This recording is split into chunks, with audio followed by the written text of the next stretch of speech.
Bonsoir très chers compatriotes gabonais, à vos rangs des qualités respectives. Vous êtes à l'émission Atmosphère Intervention chirurgicale. Nous sommes du côté du 3e arrondissement, la commune de Libreville, à cheval avec le 2e arrondissement. Nous sommes le 1er mai.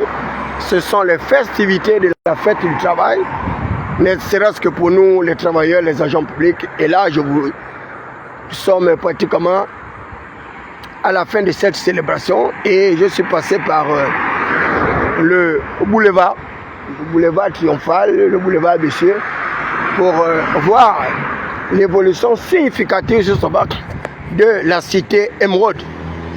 La cité Émeraude qui n'est rien d'autre que l'initiative du chef de l'État, son excellence Brice Clotaire Oligui Nguema, dans le cadre justement de la lutte contre la détérioration de nos différentes ressources budgétaires à travers le beau locatif. Il vous souviendra que Brice Clotaire Oligui Nguema avait fustigé le fait que nos administrations publiques soient exclusivement en location par des particuliers.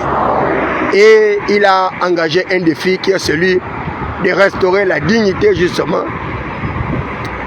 du peuple souverain par la récupération justement de ces beaux locatifs. Et là, vous avez cette très belle image. Vous savez très bien qu'il y a longtemps, je faisais les vidéos lorsque ces immeubles-là étaient en train d'être montés. Donc là, ces immeubles, pas elles, les immeubles sont pratiquement à la fin. Et d'ici peu certainement que Brice Clotaire Oligui Nguema viendra inaugurer ces immeubles-là. Et à côté, vous avez également ce centre commercial. La spécificité de ces immeubles, c'est que le chef de l'État veut lutter contre la location des baux locatifs. L'État gabonais dépense plusieurs milliards dans la location des ministères. Or là, l'État aura ses propres baux, ses propres ministères. Mais l'engagement du chef de l'État avec les financiers de ces bâtiments administratifs reste peu connu du public. Mais dans tous les cas, c'est une avancée louable parce que l'État, certainement à travers un partenariat public-privé, va à court, moyen et long terme récupérer ces bâtiments-là. Mais il s'agira également d'arriver à mettre les moyens financiers pour pouvoir protéger et préserver ces bâtiments administratifs qui ont quand même coûté beaucoup d'argent à l'État gabonais. Je voudrais donc dire à plusieurs de ces non-salariés dont j'ai vu défiler ce matin que cette attitude est une attitude rocambolesque. Vous savez très bien que vous n'êtes pas détenteur d'un emploi public, comme David Nbeyakouma. Vous n'êtes pas détenteur d'un emploi privé, comme David Nbeyakouma. Mais vous arrivez quand même à faire semblant de défiler au boulevard à l'intérieur d'une entreprise qui vous aura fait porter un t-shirt, une casquette. C'est une attitude rocambolesque. Et ce n'est pas élégant de vous comporter ainsi. Vous savez, le chômage, ce mal intolérable qui se caractérise par l'exclusion d'une partie de la population du circuit de production, ne serait-ce que du moins pour notre pays, peut être enrayé. Enrayé grâce à des financements innovants. Et pendant la période justement des 30 glorieuses, qui était une période consécutive à la reconstruction de l'espace mondial après la Seconde Guerre mondiale, eh bien, il y a ce qu'on a appelé le plein emploi. Le plein emploi était l'une des caractéristiques des 30 glorieuses. C'est que le niveau du chômage était quasiment à 0%. Parce que celui qu'on appelait Marshall avait mis en place ce qu'on appelait le plan Marshall. C'est-à-dire la politique des grands travaux.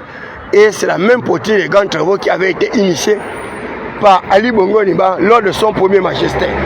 Là, vous avez également de l'autre côté, projet immobilier, état-major des sapeurs-pompiers. Ça, c'est toujours également des projets innovants qui ont été initiés par le chef de l'État, Brice Clotaire Oligui Nguema. Et ces projets se poursuivent pratiquement sur l'ensemble du territoire. Du côté du Bikele, il y a également ce même projet de la construction des sapeurs-pompiers. D'ailleurs, le chef de l'État l'avait inauguré Et du côté d'Akanda, c'est la même chose. Donc, Libreville est en chantier, n'en déplaise à plusieurs détracteurs du chef de l'État, plusieurs calomniateurs et déstabilisateurs qui voient en briscotant Olivier Guéman une volonté plutôt affirmée de ne pas répondre aux aspirations légitimes du peuple souverain.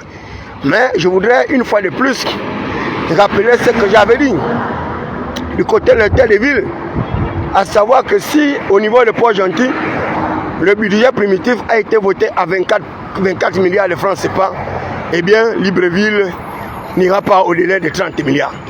Et malheureusement, j'ai appris que le budget prévisionnel de Libreville aurait été voté à 30 milliards. Mais la problématique est la même. C'est la même problématique, justement, la problématique de l'insalubrité dans le Grand Libreville, avec la détérioration d'un certain nombre d'indicateurs sociaux, à savoir l'accès universel à l'eau potable qui faisait partie du premier pilier du chef de l'État, mais qui a mal de pouvoir s'implémenter, de pouvoir être mis en place. Il faut que le chef de l'État, dans l'évaluation des acteurs gouvernementaux, puisse tenir en compte de certains acteurs gouvernementaux qui n'ont pas pu atteindre ne serait-ce que le minimum des objectifs qui étaient poursuivis par le chef de l'État. Il est de même au niveau de l'employabilité des jeunes, où le niveau de chômage aujourd'hui est en train d'atteindre des proportions assez inquiétantes. Et là, vous avez également ce bel espace-là.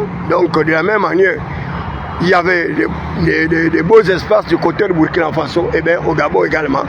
Il y a ces belles avenues qui sont quand même l'une des spécificités de la 5e République.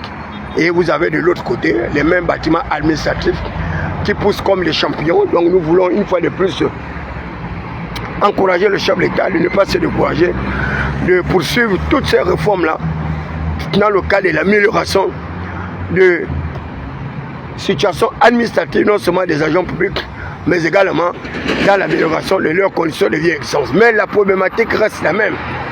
Il ne s'agit pas de tourner l'attention à travers des projets futuristes où on mettrait l'administration publique sous le couvert de nouvelles dispositions, à savoir que chaque vendredi, les agents publics devront porter des costumes traditionnels. Les costumes traditionnels, mais c'est mettre la charrue avant le bœuf.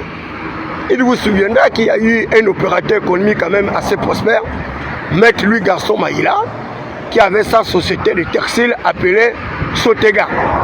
Et Louis Gaston Maïla avait également créé une autre société aérienne qu'on appelait Air Service, quelque chose comme ça. On a eu également un autre opérateur économique qu'on appelait Avera, qui faisait dans le plastique. On a vu un autre, non de moindre, c'est-à-dire un des pères de mon collègue qu'on appelait Mbadou. Mbadou qui était l'un des rares à avoir confectionné des plus beaux meubles pratiquement au sein des pays de l'Afrique centrale. Donc il ne faudrait pas que Brice Koto Lidingema puisse confondre la vitesse et la précipitation. On a comme l'impression que les collaborateurs du chef de l'État arrivent à détourner l'attention. Les populations ont des priorités. Les priorités des populations, c'est l'accès à l'eau potable. Tant que les Gabonais n'ont pas de l'eau potable, nous allons continuer à dénoncer. On ne peut pas concevoir qu'un pays qui a autant de cours d'eau et les Gabonais n'arrivent pas à avoir l'eau dans les robinets. Ça n'a pas de sens. Ça n'a pas de sens. Et que ce projet soit d'ailleurs le premier pilier du chef de l'État, l'accès universel à l'eau potable. Mais qu'est-ce que nous dit le ministre de l'Énergie sur cette problématique? Nous sommes pratiquement à quelques jours des festivités de l'anniversaire de la prise de pouvoir par des voies réglementaires, c'est-à-dire des voies législatives, des voies démocratiques du chef de l'État. Les Gabonais n'ont toujours pas l'eau. Et la seule eau potable qu'on puisse fournir aux Gabonais, c'est une eau insalubre. Une eau insalubre, une eau... c'est pas croyable. Une eau presque pestiférante. Presque insalubre, parce que ces gens-là, l'eau qui est consommée aujourd'hui par les Gabonais, eux-mêmes, ils ne consomment pas cette eau. Ça, je le dis avec certitude. C'est tellement même le propre chien n'arrive pas à consommer cette eau-là. Mais comme nous sommes des individus qui n'avons pas d'argent, avec nos familles, nous sommes obligés de consommer cette eau-là. Alors que c'est un coût moyen de première année, où on parle des caractéristiques de l'eau. L'eau doit être potable, l'eau doit être indolore, l'eau doit être inodore. Mais l'eau de la RCG, mais je vous le dis, c'est vraiment dommage et regrettable. C'est une eau, vous la prenez, vous la mettez dans un récipient, elle peut devenir verte, comme s'il y avait des algues à l'intérieur, elle peut devenir jaune, elle peut devenir orange. Et si nous avions des véritables organisations non gouvernementales, comme à l'époque croissance scène environnementale, mais on aurait justement analysé cette eau-là à l'intérieur d'un laboratoire commis à cet effet.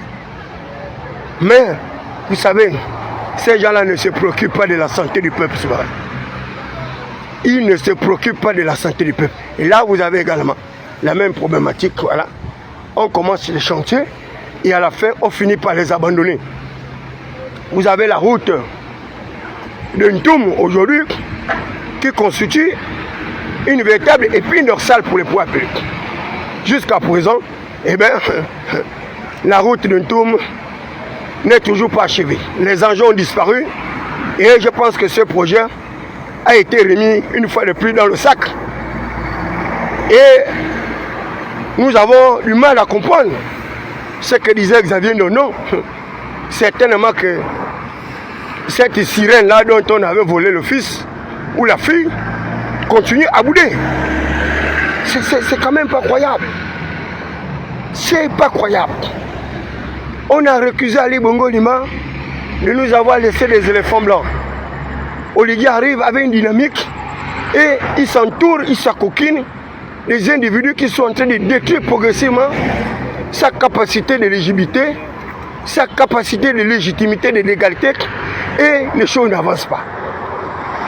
Il n'y a personne pour appeler le chef de l'État à l'ordre avec l'ensemble de ces communes. Vous voyez la problématique de l'insalubrité dans le Grand Libé. Regardez, ça, nous sommes en capitale. Nous sommes en capitale. Et là, nous sommes qu'à vendredi. Un premier maire, mais regardez, tout se détruit.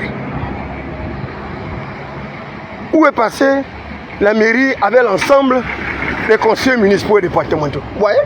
Là, c'est devenu une décharge à ciel ouvert. C'est toute une anarchie.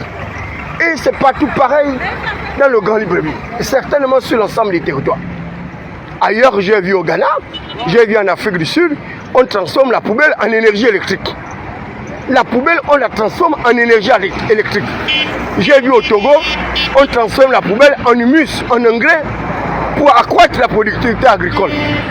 Mais chez nous au Gabon, on apprend seulement que les gens détournent les milliards par des associés de malfaiteurs et les gens payent des grosses voitures de 80 millions, 100 millions de francs CFA et ils se baladent dans le Grand Libé. En toute indifférence. Et ces gens-là ne sont pas inquiétés. Mais ce sont des menus frétins, les petits voleurs de portables, les fumeurs de cannabis qu'on arrive facilement épinglés, avec mon très cher aîné, Alain-Claude Bibinze, dont on accuse d'avoir contracté une dette qui n'existe pas. Et actuellement, il se retrouve à la prison centrale de Libreville, en toute indifférence, c'est pas plus. Bon, vous voyez, ça, il n'y a qu'au Gabon qu'on peut voir ce genre de phénomène. Voilà, ça c'est le trottoir qui est transformé maintenant.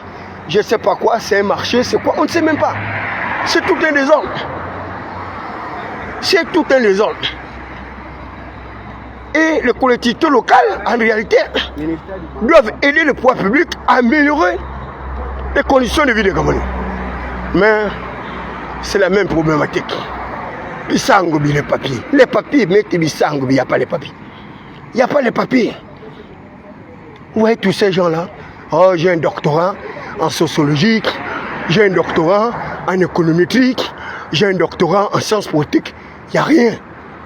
Ce sont des doctorats contrefaits, obtenus par des contrefaçons, obtenus par des actes de falsification, parce que vous ne pouvez pas être un docteur en économie, un docteur en sociologie, un docteur en géographie, un docteur en sciences politiques, et laisser votre pays comme ça. péricliter pendant que les autres pays avancent. Regardez le Burkina Faso, autrefois considéré comme un pays amant, un pays le moins avancé de l'humanité, qui avait le Mali et le Niger. Mais regardez les prouesses actuelles sur le plan économique du Burkina Faso. Combien en 2 ans Ibrahim Traoré s'est battu pour aider les Burkinabéens à atteindre l'autosuffisance alimentaire. Mais chez nous au Gabon, ce sont des politiques publiques superfétatoires.